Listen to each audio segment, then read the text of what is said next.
तो बिहार सरकार के कृषि मंत्री हैं अमरेंद्र प्रताप सिंह, उन्होंने पलटवार किया है और कहा है कि ये बेबुनियादी बातें हैं। बीजेपी के जो विधायक हैं वो गलत आरोप लगा रहे हैं।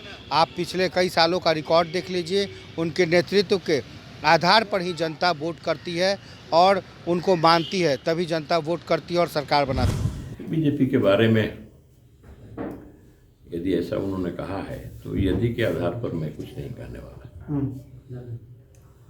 लेकिन बीजेपी के बारे में आप जो कह रहे हैं, जो मैं सुन रहा हूँ, तो बीजेपी दुनिया की सबसे बड़ी पार्टी बन गई है। बीजेपी अपने बदौलत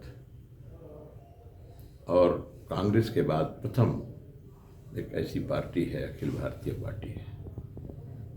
वो देश की सबसे बड़ी पार्टी ही नहीं बनी, बल्कि कांग्रेस के बाद पहली एक ऐसी पार्टी है जो सत्ता में अपने बल पर, अपने बहुमत के आधार पर है।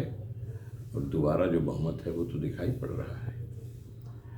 और जो संगठन है बीजेपी का, उस संगठन का जो नेटवर्क है, तो गांव-गांव नहीं है, अब तो बूथ नहीं तो मतदाता सूची का पेज वाइज एक पृष्ठ पर और इसके जवाबदेह कार्यकर्ता खड़े हैं।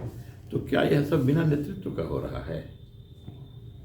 नेतृत्व ही तो संबल है, नेतृत्व ही तो दिशा देता है। भविष्यवाणी वो कर रहे हैं तो उस पर मेरा कुछ नहीं कहना है। इस प्रकार की भविष्यवाणियाँ हो। वैसे नीतीश बाबू को भारतीय जनता पार्टी ने मुकम्मल नेता के रूप में स्वीकार किया है, गठबंधन के नेता हैं। और चुनाव के पहले ही भारतीय जनता पार्टी ने और इसकी घोषणा कर दी कि आगामी बहुमत मिलेगा, हमारी सरकार बनेगी तो उसके मुख्यमंत्री आदरणीय नीतीश बाबू होंगे। आगे भी नेतृत्व फैसला करेगा तो वही होंगे। तो देखा आपने, ये बिहार सरकार के कृषि मंत्री अमरेंद्र प्रताप सिंह ने किस तरीके से बीजेपी के विधायक का पलटवार करते हुए जवाब दिया है और अपने संगठन को वाकई बहुत मजबूत करार दिया है।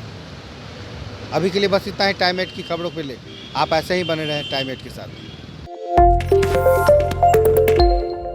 तो बिहार सरकार के कृषि मंत्री हैं अमरेंद्र प्रताप सिंह, उन्होंने पलटवार किया है और कहा है कि ये बेबुनियादी बातें हैं। बीजेपी के जो विधायक हैं वो गलत आरोप लगा रहे हैं। आप पिछले कई सालों का रिकॉर्ड देख लीजिए, उनके नेतृत्व के आधार पर ही जनता वोट करती है और उनको मानती है, तभी जनता वोट करती है और सरकार बनाती है। बीजेपी के बारे में यदि ऐसा उन्होंने कहा है तो यदि के आधार पर मैं कुछ नहीं कहने वाला।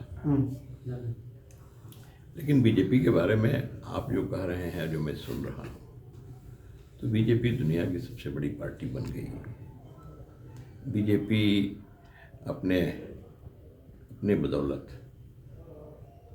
और कांग्रेस के बाद प्रथम एक ऐसी पार्टी है, अखिल भारतीय पार्टी है। वो देश की सबसे बड़ी पार्टी ही नहीं बनी, बल्कि कांग्रेस के बाद पहली एक ऐसी पार्टी है जो सत्ता में अपने बल पर, अपने बहुमत के आधार पर है। और दोबारा जो बहुमत है वो तो दिखाई पड़ रहा है।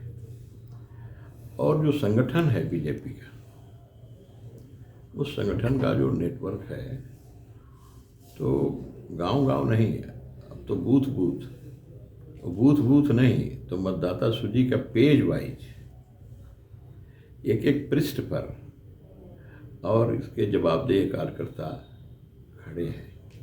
तो क्या यह सब बिना नेतृत्व का हो रहा है? नेतृत्व ही तो संबल है, नेतृत्व ही तो दिशा देता है। भविष्यवाणी वो कर रहे हैं तो उस पर मेरा कुछ नहीं कहना है। इस प्रकार की भविष्यवाणियाँ हो। वैसे नीतीश बाबू को भारतीय जनता पार्टी ने मुकम्मल नेता के रूप में स्वीकार किया है, गठबंधन के नेता हैं। और चुनाव के पहले ही भारतीय जनता पार्टी ने और इसकी घोषणा कर दी कि आगामी बहुमत मिलेगा, हमारी सरकार बनेगी तो उसके मुख्यमंत्री आदरणीय नीतीश बाबू होंगे। आगे भी नेतृत्व फैसला करेगा तो वही होंगे। तो देखा आपने, ये बिहार सरकार के कृषि मंत्री अमरेंद्र प्रताप सिंह ने किस तरीके से बीजेपी के विधायक का पलटवार करते हुए जवाब दिया है और अपने संगठन को वाकई बहुत मजबूत करार दिया है। अभी के लिए बस इतना ही टाइम 8 की खबरों के लिए। आप ऐसे ही बने रहें टाइम 8 के साथ।